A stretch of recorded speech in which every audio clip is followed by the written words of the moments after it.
What's going on, YouTube?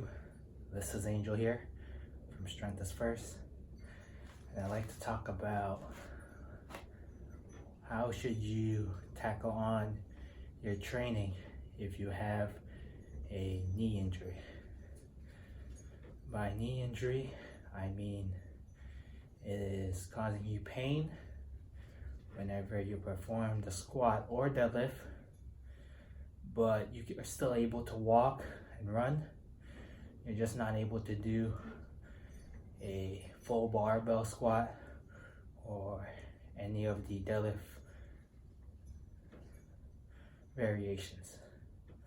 So how should you tackle on your training, or should you even train while you have an injury? And if you're a beginner, I see that there are probably two schools of thoughts for this.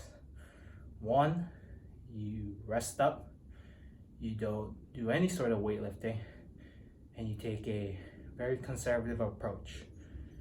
You let your injury heal without any additive stresses, and then you can pick up your training and start fresh after your injuries are healed. For me, in the past, I've tried that. When I had injuries that prevented me from doing a barbell squat or the deadlift, I'd stop, and then after a couple months, which was what it took for my injury to completely heal, I just get back on the same beginner program and start it up again. Of course, I would push all the numbers all the way down, but that's just part of injury management and coming back from an injury. You're not where you left off, so you have to just calm your ego and just start with a very, very conservative number and work your way back up. And the second school of thought that I think was pretty interesting, I discovered in the last year, was that you can train with an injury. You just don't do exercises that irritate your injury. So for example, let's say you get knee pain while you're squatting. Okay, you shouldn't do any squats, that's a given. So what else can you do at the gym that's not squats, but still helps you develop leg strength? If you're doing a beginner bodybuilding program, which one can help you increase hypertrophy of your lower body?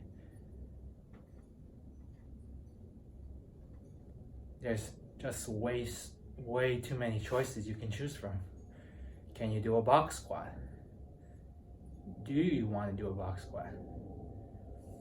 If not, if every single squatting variation irritates your knee, front squats, can you do substitute it with front squats? What about machines? How about leg presses? Can you do a leg press? No? Okay, how about some leg extensions? Lunges, reverse lunges, step ups. There's just way too many, so many different types of exercise you can do just to allow your legs to exert some sort of force, so that you're just not completely taking 100% rest. You're still working your legs, you're just not doing any activities that cause you pain. And I've also incorporated this strategy into helping myself get back into the program. So I'm running 5-3-1 currently this year, and starting maybe 3 months ago, I sustained a knee injury, and it all started after I did a AMRAP set on the squat, and then it just got from knee discomfort to pain every single time I squat, and now I'm just trying to manage my symptoms and work around it. You know, sometimes when I'm squatting, during the initial phases of my injury, whenever I squat, there was always a discomfort and there's always pain there. That's when I should have stopped. I still pushed it for about a month, which was the wrong thing to do looking back. I should have called it quits right there and just try to do something else. What did I do instead? I did pin squats from a higher height. I did box squats from a higher box. I did, when it didn't cause me any pain, I did pin squats again from the bottom position. Surprisingly, that didn't give me any pain. And then very recently, in the last 1 or 2 months, it caused me pain, so I had to do something else. So I just incorporated those 2-3 exercises instead of doing squats. And right now, I'm doing full range of motion squats, and it's causing me it actually caused me no pain. Today probably felt a little weird, but you know, I'm calling it quits after that, and I'm just slowly working my way back up. I find this method a little bit more interactive. I think it's more being proactive about your situation.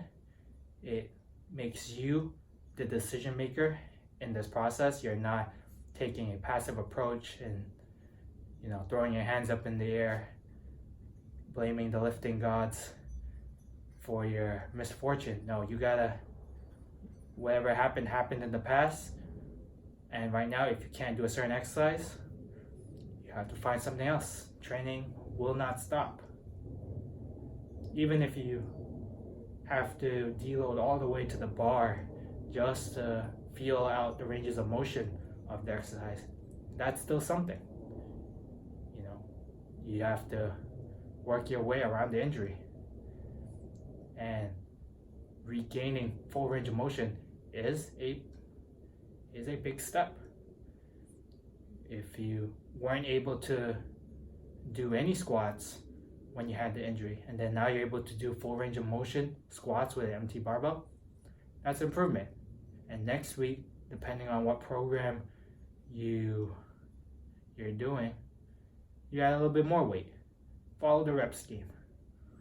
Of course, these programs won't have something for your injury, because that's not how the programs are supposed to run. So use some intuition and just substitute. If you're injured but you want to run the program, you have to make a substitute. Use less weight. And if you are still in pain, just do something else with the rep scheme.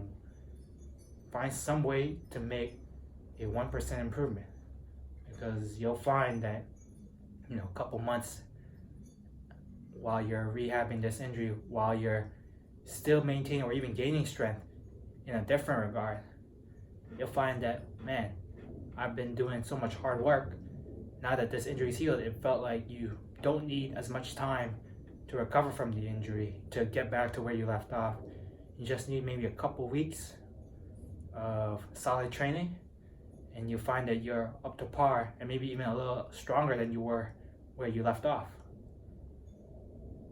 So take your injury seriously, guys, and make sure you're not causing your body any alarming pains or any distress, so that you can have a better training session in the future.